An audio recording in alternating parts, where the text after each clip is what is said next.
How's it going, my homosexuals? I hope you are doing as good as I'm doing today. I had a wonderful workout. This is probably one of the quickest sessions I have had in my recent career, because you know me, like, I don't, like, my classes are online. I don't got a job right now, so I just got, like, my social battery, I drain that shit at the gym every day. I need it, you know? So today, it was just me and my man Desmond, and we were just flying through it. You know, it's always good to see how quickly you can actually get through a workout when you try out a new environment. Because, like, for example, when I went to Alabama a couple months ago, and I had no one to talk to yet because I hadn't met people at the time of me visiting there. I had to just, I sat there and I was like, man, I really just have to work out now. You know, I never really have to think about it because it's always just assumed that I'll get to shoot the shit with my people. But no, sometimes you just got to sit there and just lift the weights and just keep going. It's like, it's really cool to see that I have the stamina and the conditioning to burn through my whole workout in an hour, because it was quick. I'm normally at the gym for like 2-3 hours minimum. But yeah, you know, when it comes to the snatches, no misses at all, which is awesome. You know, felt really good. Again, kind of same thing as yesterday. I have some slight placebo effect happening where, because I can't really like tell what the weights are actually meant to feel like, because I don't use kg plates ever, it doesn't feel like I'm lifting as heavy as I am, if that makes any sense.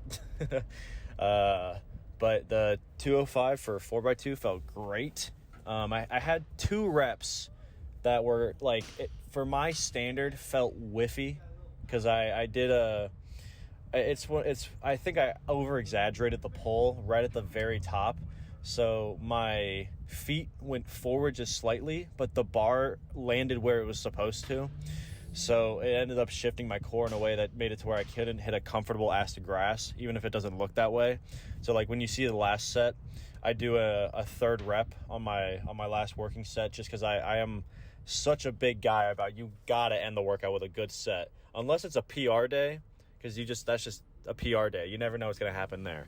But on a normal workout session, you know, where you got percentages that you got to hit, and you got to hit all of them, you got to make every single rep no matter what, even if you have a couple misses, you might as well do that extra rep and end on a perfect rep, because that muscle memory will help you so much in the long term when you get to go on to your next phase of the training cycle. And then back squat, again, I was very surprised, because 380 is pretty heavy. Like, it's like I can throw 380 around pretty comfortably now, but I was throwing it back today. I'll tell you what, it was pretty surprising. Like, I was doing a set like every couple minutes, and I was like, man, I feel great.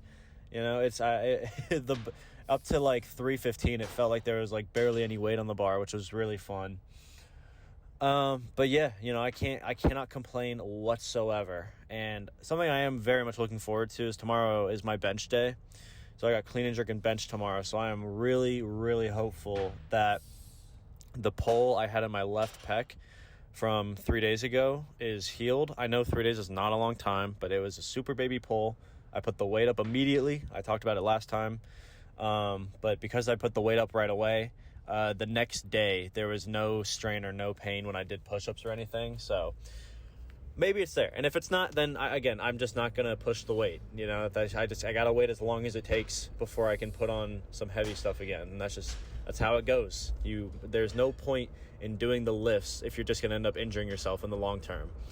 So physically, because Jesus, I got to get into it, I'll give it a very nice 9.35. That sounds pretty good. I felt primed today.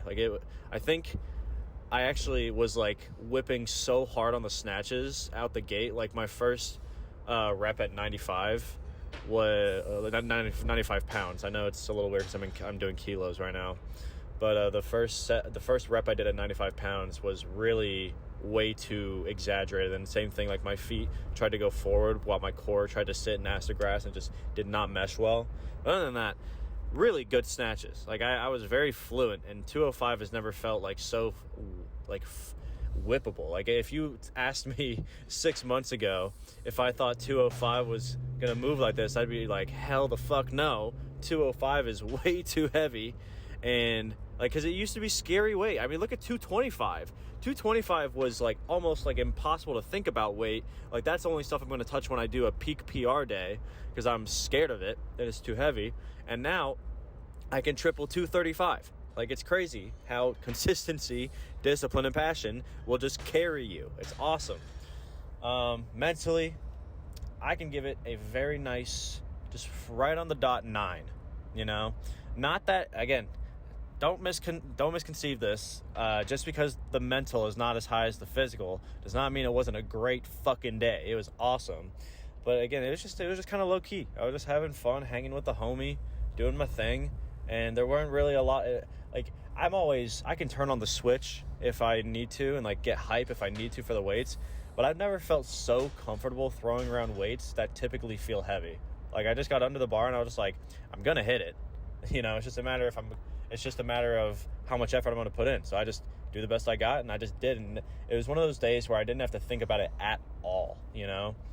And on top of that, it's always so much fun to have some occasional one-on-one workouts with good homies of yours. You know, obviously not everybody has a home garage gym, but if you've ever got like that one gym homie that you know is going to pull up, even if nobody else does, just that one-on-one time can be so fun, you know?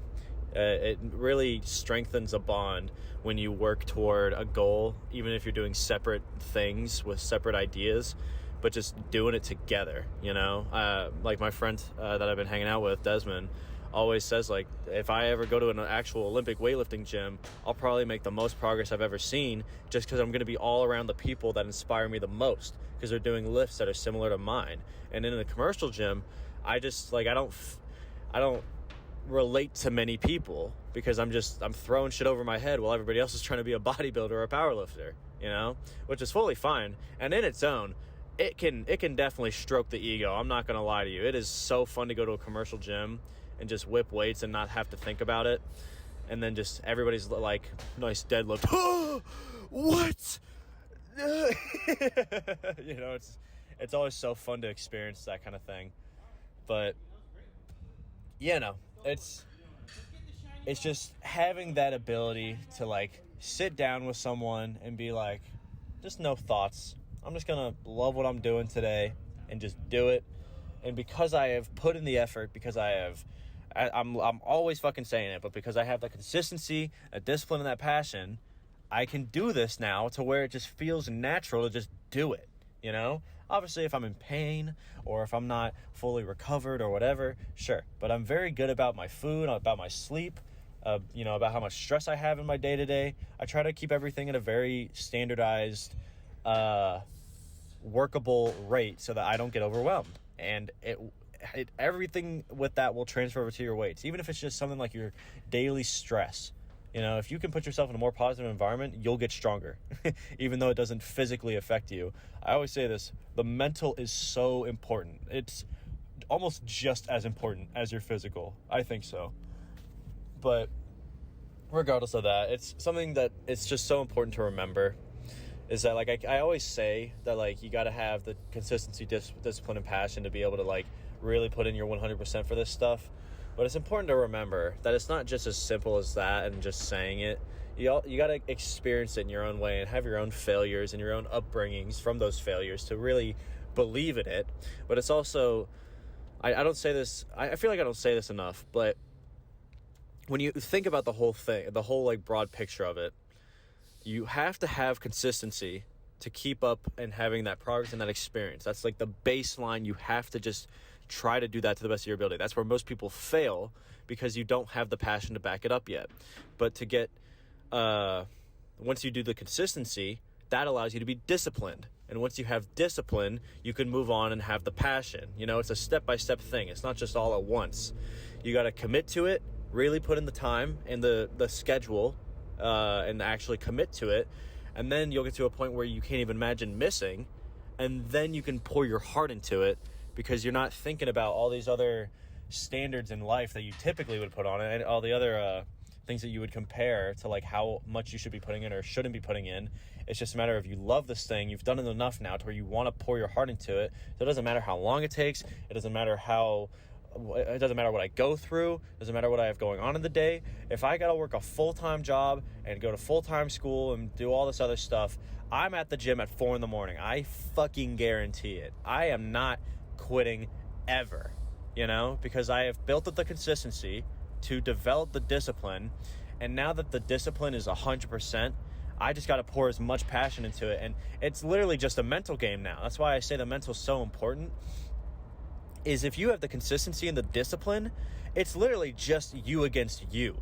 Regardless of how your body feels physically, you can work through it. You've got the experience for it, and you've got at least enough knowledge to know when to chill out and keep your body safe when it comes to your physicalities. But if it's just a mental game and you know that and you believe in it and you have the faith in the program and the training and the experience that you've put in, oh, dude, like when I tell you I can just turn on the switch and just do it, I can just do it. Like, obviously, if there's pain, if I feel like I'm going to get injured or I'm overdoing it, then yeah, I'm going to chill out. I'm not going to overdo it to a point to where I can't lift again. I want to be as safe as I possibly can because I'm in this sport for the long run. But man, when there's just nothing holding you back physically and it's all in your head, a lot of people struggle with that because of like maybe a negative environment or bad experiences with the sport that they've had in the past. But dude, when you've got your shit together and your hips are working with you and your joints feel fucking great and it's just mental, that gets me so excited more than anything else. That little bit of just like knowing that I have it, and it's just a matter of it's literally just a matter of me asking myself, am I going to turn it on or am I going to eat shit today? And it is never eating shit, at least mentally. Sometimes the physicalness of it, sometimes I may not have as much drive or as good technique as I may want, but god damn it, that effort's going to be there no matter what, because it's just a mental game. I've put in so much effort and time to the point where my body's good. I know what I'm doing, and I know how to program. I know how to keep myself safe and fed and mitigate fatigue. And so now it's just the only thing, if you're at that point holding you back, is going to be you. If you had a shit day, you gotta surround yourself with positive people and a positive environment that will make you be able to just turn that light switch on and just do it. I hit a PR squat like a month and a half ago. I don't know if I'm pretty sure I made a video on it, but when I hit, what was it? I think I did something like 375 for pause reps on squat. It was like a rep max or something. I didn't have my car. I was getting worked on, and I walked and did buses for over 2 hours to get to the gym, just getting there. And I said, okay, that sucked, and I didn't want to do it, but that's what I was presented with. That's the choice that I chose to do, even if there may have been, I probably should have hit up a homie or someone that could have driven me or just some other option. But in the moment, I was like, I'm going to do this myself, and it was honestly just testing myself in a way to see if I really had that consistency, discipline, and passion for it. God damn it, I made that walk fun. I brought a game with me. I did my homework. I had the music jamming. And when I got to the gym, I said, I either PR or I eat shit. And I felt completely fine physically. So once again, it's just if I'm able to turn on the mental. And if it's just mental, I will turn that thing on every single time. Because that's what you have to do to lead the best possible life you can. It's not just the weights. It's also the way that you treat the things that you interact with every single day. Whatever job you're doing, whatever relationships you have, the goals that you have in the future that you want to get to and achieve, even the monotonous stuff that has no material value like weightlifting or video games, whatever, that you just enjoy for yourself. You got to put in that full consistency, discipline, and passion to actually get the full 100% results that you want to see, And then once you get there, I promise you, you will never compare yourself to another human again. Because it really is just you against the world. But anyway, I'm rambling now, so I need to fucking cut myself off. So I appreciate anybody who wanted to stick around and hear that whole spiel. But as I said, tomorrow will be my bench and clean and jerk day, so hopefully I get to make a big old comeback, and I'm supposed to do, I believe it's 285 for 4x4. So nothing I can't handle, but you know, again, if the chest pulls again, I might just cut out bench for another week, because I really don't want to stress out my, like, tearing a pec is a very scary injury, and I am very thankful that it was just a little pull. So I'm going to do my best to keep myself safe and loving life, doing the passions that I do. And you'll see me back here tomorrow. Again, it doesn't matter what happens, how I feel, whether I can do Olympic lifting or not. I'll be here doing something that makes me happy. Doesn't even have to be the gym. It'll be something that keeps me passionate and driven. So I'll see you tomorrow. See ya.